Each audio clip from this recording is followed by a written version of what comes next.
6e heure. L'âme continue ses actes de réparation. Elle passe en revue les principales figures de l'Ancien Testament et aspire à la rédemption. Mon Jésus, ma vie, je ne vous laisserai jamais seul dans vos douleurs. Je ne refuserai jamais votre volonté et je promets solennellement que je ne veux plus jamais faire ma propre volonté.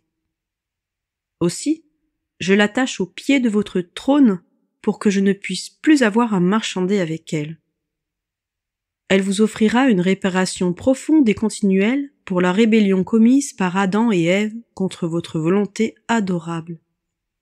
Ainsi, en m'unissant complètement à votre volonté, la seule que je veuille reconnaître, vous et moi ne ferons qu'un. Ma très chère vie, pour le triomphe de votre divine volonté, je désire imprimer sur chaque pensée mon « je vous aime », mon acte de réparation et la gloire que je vous dois, de la première pensée dans l'esprit d'Adam à la dernière pensée des créatures sur terre, pour demander, au nom de chacune d'elles, le royaume de votre volonté. Accordez, ô mon Seigneur, que tous les esprits puissent comprendre ce que veut dire faire la volonté de Dieu et que tous puissent la faire régner et dominer.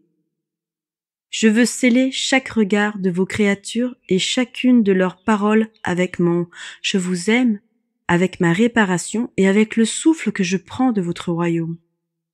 Dans chaque travail, chaque pas et battement de cœur de toutes les créatures, je veux redire « je vous aime ». Je veux faire réparation pour tous les péchés commis et vous dire « venez, venez établir dans le monde le royaume de votre divin fiat ».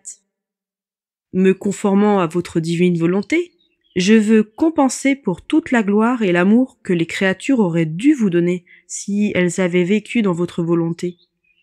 En leur nom, je vous demande le royaume du divin fiat. Ô Jésus, je passe maintenant en revue les figures de l'Ancien Testament. Sur elles, je médite les merveilles de votre divine volonté. J'imprime mon « je vous aime » sur le sacrifice d'Abraham et l'obéissance d'Isaac pour réclamer à travers eux le royaume de votre divine volonté. J'imprime mes « je vous aime » sur les douleurs de Jacob, sur la tristesse de Joseph et sa gloire. Par eux, je demande votre royaume. Je visite avec mon « je vous aime » le charisme des miracles de Moïse, la force de Samson, la sainteté de David et la patience de Job. Pour tous ces rayons de lumière de votre volonté, je demande que votre divine volonté règne. Mon amour, observez comment j'essaye de retracer, à travers les siècles, les actes de votre volonté dans les créatures, pour demander à travers eux que votre fiat soit connu, aimé et désiré par tous.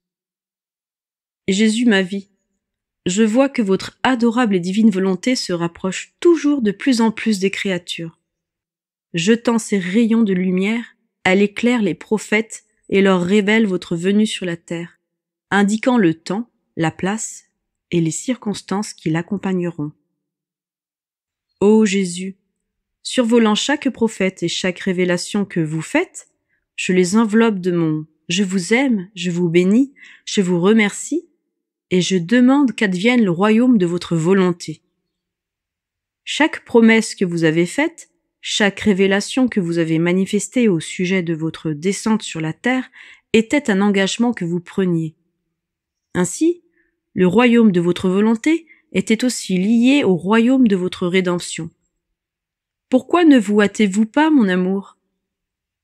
Vous ne laissez jamais les choses à moitié complétées, et vous ne donnez jamais non plus vos richesses à moitié. Alors venez vite. Si à travers votre rédemption, vous ne nous avez donné que la moitié de vos dons, finissez votre travail. Faites que votre volonté règne et prévale au milieu des créatures.